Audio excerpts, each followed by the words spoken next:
My name is Nitin and I am the lab engineer here at Florida Institute for Cybersecurity Research.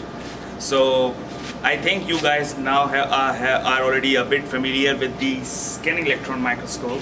I'm going to show you the another part of this microscope, which is known as the focused ion beam, FIB.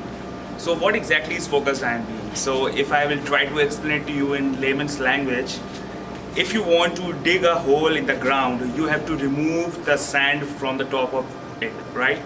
Similar is the case over here. When we get in any kind of an IC, from the back side there is a silicon over it, okay, and we have to remove that silicon so that we can reach to this region, which you can see over here in the image. How we do that, how we remove that area, that silicon, to reach to this desired location. This is where the focused ion beam is used. Focused ion beam is basically a beam of ions instead of electrons or photons or the light photons, okay? It's just the beam of ions made up of a particular element. For example, there are different ion beams, which are, some of them are made up of gallium, some of them are made of compounds like xenon, fluoride, some of them are made up of helium, neon, right? What exactly it does? As you all are familiar with the high school chemistry, that the ions are much more bigger in size as compared to electrons.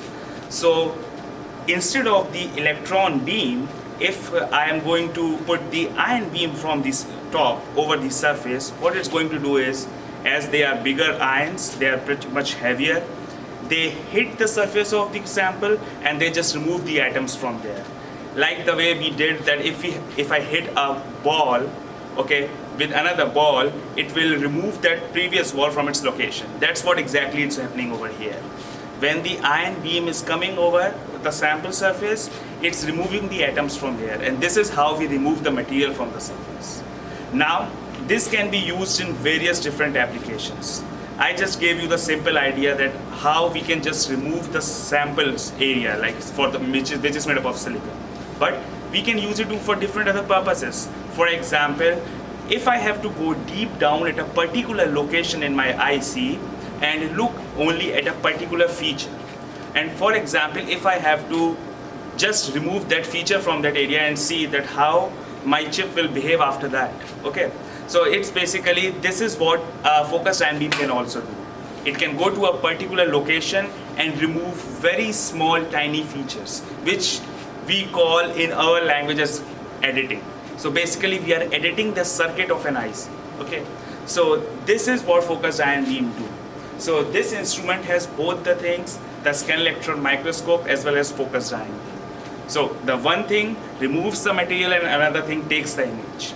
And when we compare it with our golden layout, then this is where we can find out that if there is any malicious activity present in our circuit, which can be vulnerable for it, okay? Because we are surrounded by circuits from everywhere, from our watches all the way to the spacecraft engines, okay? So that's the reason that the hardware physical inspection and the hardware security is such a really big and important thing right now in the present world, because we are all surrounded by the circuits and the ICs. So this is just a combined, it's a combination of both this electron beam as well as the ion beam, which helps you up to understand it up in a better way, okay? So this is what this is about.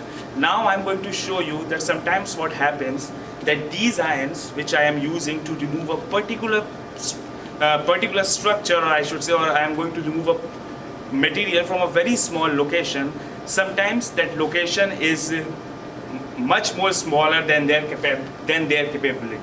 Sometimes the editing, I should say, I am going to do is around 5 to 10 nanometers, which is beyond the capability of the system. Okay, so now what I need is, I need another ion beam which has the capability that I can edit it up to such a small level. This is where our another instrument comes up in the lab, which I'm going to show you next.